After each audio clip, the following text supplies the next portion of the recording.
तेरी वाणी जीवन की रोटी, नैनों की ज्योति अंधेरा मिटाती।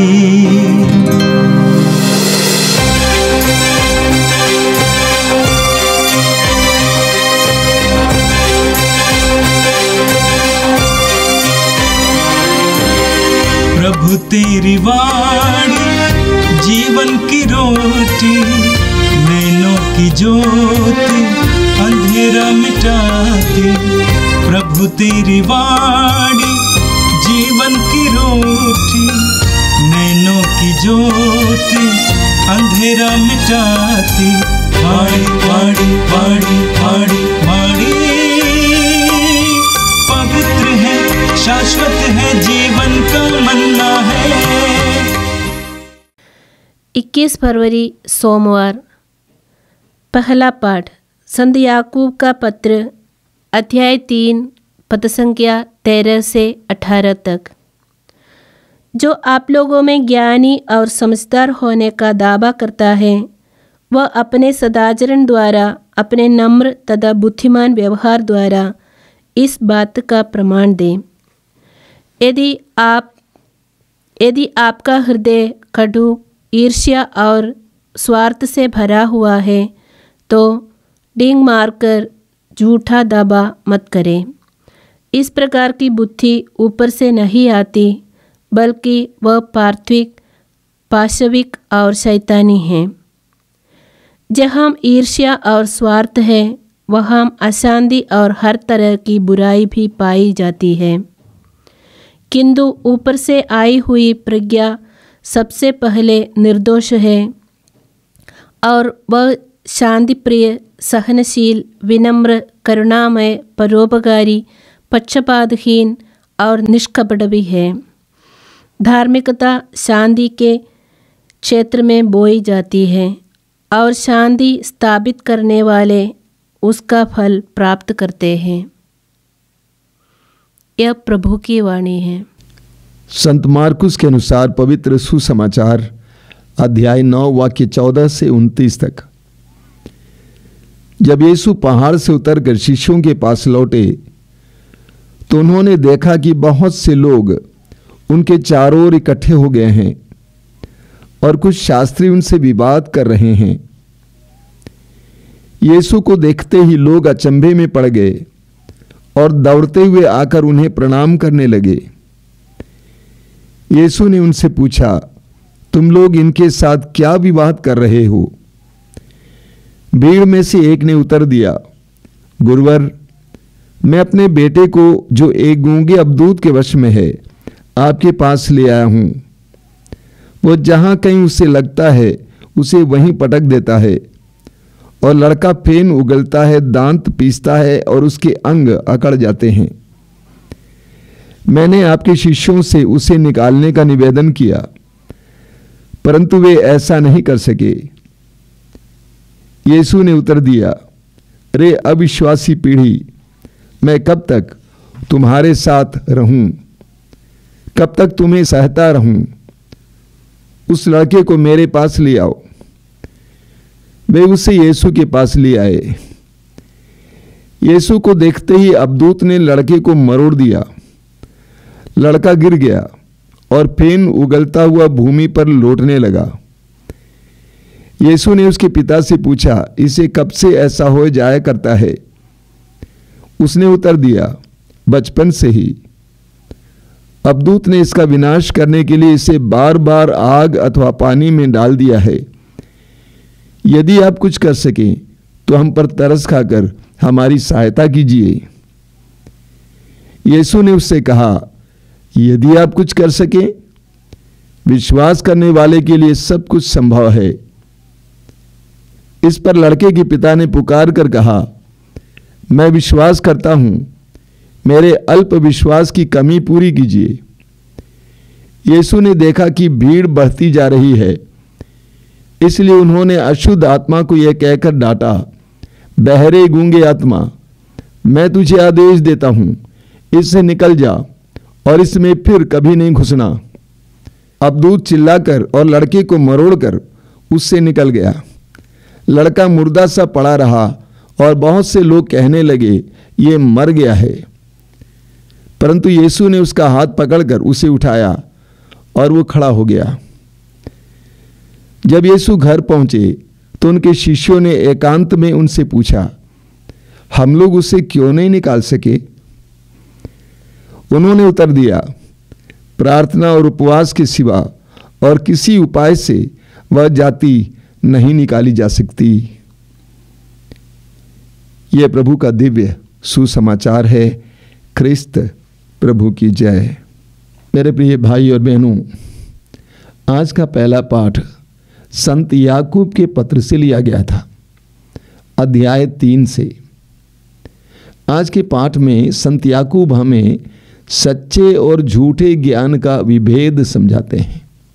क्या फर्क है? याकूब कहते हैं कि सच्चा ज्ञान प्रज्ञा से भरा हुआ होता है, विवेक से भरा हुआ होता है और वो ईश्वर से आता है। झूठा ज्ञान स्वार्थ से भरा हुआ होता है, अहंकार से भरा हुआ होता है और वो मनुष्य की कुटिल बुद्धि से आता है, संसार से आता है। ये दोनों जीवन में प्रकट होता है। वास्तव में हमारे गुण जीवन में ही प्रकट होते हैं। अगर हम कहेंगे हमारे अंदर प्रेम है तो वो जीवन में प्रकट होगा। तो सच्चा ज्ञान और झूठा ज्ञान दोनों जीवन में प्रकट होता है। याकूब कहते हैं, जो आप लोगों में ज्ञानी और समझदार होने का दावा करता है वो अपने सदाचरण द्वारा, अपने नम्र तथा बुद्धिमान व्यवहार द्वारा इसका प्रमाण दे। आगे वो कहते हैं सच्चे ज्ञान के बारे में, ऊपर से आई हुई प्रज्ञा सबसे पहले निर्दोष है और वो शांति प्रिय, सहनशील, विनम्र, करुणामय, परोपकारी, पक्षपातहीन और निष्कपट भी है। अगर हम किसी व्यक्ति में ये गुण पाते हैं, इसका मतलब यह है कि उसको सच्चा ज्ञान प्राप्त है, वो ज्ञानी पुरुष है। बहुत सारी जानकारी रखने से कोई ज्ञानी पुरुष नहीं होता है। ज्ञानी पुरुष वो होता है जिसके जीवन में उस ज्ञान के गुण प्रकट होते हैं। जैसा कि आपने सुना, शांति, निर्दोष, सहनशील, विनम्रता, करुणामय, परोपकारी, पक्षपातहीन, निष्कपट, छलहीन, ये सब सच्चे ज्ञानी का संकेत है, प्रमाण है। लेकिन ठीक इसके विपरीत जिसके अंदर झूठा ज्ञान है वो भी प्रकट होता है। वचन में लिखा हुआ है, ईर्ष्या, स्वार्थ है, अशांति, हर तरह की बुराई उस व्यक्ति में पाई जाती है। हमें क्या ढूंढना है? दुनिया में दोनों प्राप्त है। हमें ईश्वरीय ज्ञान ढूंढने की आवश्यकता है। सच्चा ज्ञान जो हमारे जीवन के लिए एक अनमोल मोती जैसा है। सच्चा ज्ञान जो प्रज्ञा से भरा हुआ है, जो हमें मार्गदर्शन कर सकता है, जो हमें दिशा प्रदान कर सकता है, जो हमें प्रकाश दे सकता है, जो हमें सद्गुणों से भर सकता है, जो हमारे संपूर्ण जीवन को सुखमय और शांतिमय बना सकता है। लेकिन सांसारिक ज्ञान, स्वार्थ, अहंकार से भरा ज्ञान बुराई हमारे अंदर उत्पन्न करता है। हमें पवित्र आत्मा से प्रार्थना करने की आवश्यकता है कि प्रभु हमें सच्चा ज्ञान दीजिए। ज्ञान वास्तव में पवित्र आत्मा का एक वरदान है। ज्ञान पवित्र आत्मा का एक वरदान है। इस वरदान के लिए हमें प्रार्थना करने की ज़रूरत है। इस संसार में आज के ज़माने में हम में से कई लोग शिक्षित हैं, बहुत पढ़ाई करते हैं, यूनिवर्सिटी जाते हैं, अलग अलग प्रकार की पढ़ाइयाँ करते हैं, लेकिन हमें सांसारिक ज्ञान के साथ साथ सच्चे ज्ञान, ईश्वरीय ज्ञान के लिए प्रार्थना करने की ज़रूरत है, उसके लिए प्रयास करने की ज़रूरत है। और आज का सुसमाचार चिर परिचित है, हमने बार बार सुना है। वचन में हमने सुना, जब यीशु पहाड़ से उतरकर शिष्यों के पास लौटे तो उन्होंने देखा कि बहुत से लोग उनके चारों ओर इकट्ठे हो गए हैं और कुछ शास्त्री उनसे विवाद कर रहे हैं। प्रभु यीशु पहाड़ पर क्या कर रहे थे? प्रभु यीशु पहाड़ पर प्रार्थना कर रहे थे। आप देखेंगे सुसमाचार में अध्याय 9 में प्रभु जब प्रार्थना कर रहे थे पहाड़ पर, याकूब, योहन और पेतरुस उनके करीब थे। उन्होंने ईश्वर की महिमा को देखा। प्रभु यीशु रूपांतरित हो गए। उनका चेहरा चमकने लगा, उनका वस्त्र चमकने लगा, उनको दर्शन मिला। मूसा और एलिया उनसे बातचीत कर रहे थे। इस दिव्य अनुभव के बाद जब प्रभु यीशु उतर आ रहे थे, अन्य शिष्य जो घाटी पर थे, उनके चारों ओर लोग इकट्ठे हुए थे और कुछ शास्त्री उनसे वाद विवाद कर रहे थे। और उनके बीच में से एक व्यक्ति ने आकर प्रभु से कहा कि मेरा बेटा अबदूतग्रस्त है, बहुत बुरी तरह वो सताया जाता है। मैं आपके शिष्यों के पास ले आया, लेकिन शिष्य उसको हटा नहीं पाए। बहुत सुंदर अनुभव है शिष्यों का कि शिष्य सबके सामने नीचा दिखाए जाते हैं, शिष्य उसको हटा नहीं पाए। हम में से कई लोग जो प्रभु के सेवक सेविकाएं हैं, कभी कभी ये देखते हैं कि कई ऐसी परिस्थितियों में हम मजबूर हो जाते हैं, दुर्बल हो जाते हैं, चंगाई नहीं दे पाते हैं, अबदूतों से छुटकारा नहीं दिला पाते हैं। चिंता नहीं करना, अपने में हीन भावना महसूस नहीं करना, अपने को छोटा नहीं समझना। प्रभु यीशु के शिष्य भी ऐसा नहीं कर पाए।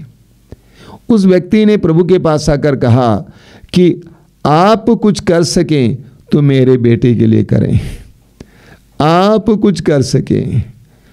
उस भाई की प्रार्थना बहुत कमजोर थी, विश्वास रहित थी। उसने कहा आप कुछ कर सके तो करें। प्रभु यीशु ने जवाब में क्या कहा? प्रभु ने कहा विश्वास करने वालों के लिए सब कुछ संभव है। वास्तव में प्रभु यीशु उस व्यक्ति से ये कहना चाह रहे थे कि आपके अंदर विश्वास की कमी है, और मैं आपको बताना चाहता हूं, यदि आप विश्वास करेंगे आपके लिए कुछ भी असंभव नहीं होगा। यूहन्ना के सुसमाचार के अध्याय 11 वाक्य 40 में प्रभु कहते हैं, यदि तुम विश्वास करोगे तो तुम परमेश्वर की महिमा देखोगे।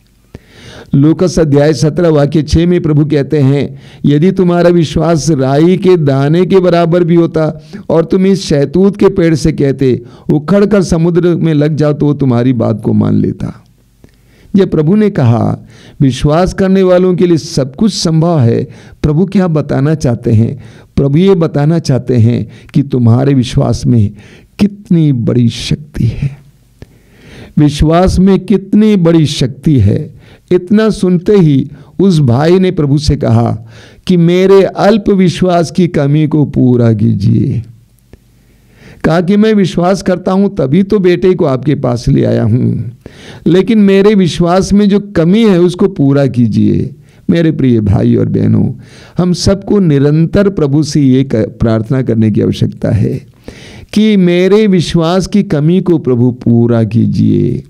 मैं विश्वास करता हूं, लेकिन मैं ये भी जानता हूं कि मेरा विश्वास कमज़ोर है, उसे पूरा कीजिए। बराबर हमें प्रार्थना करने की ज़रूरत है।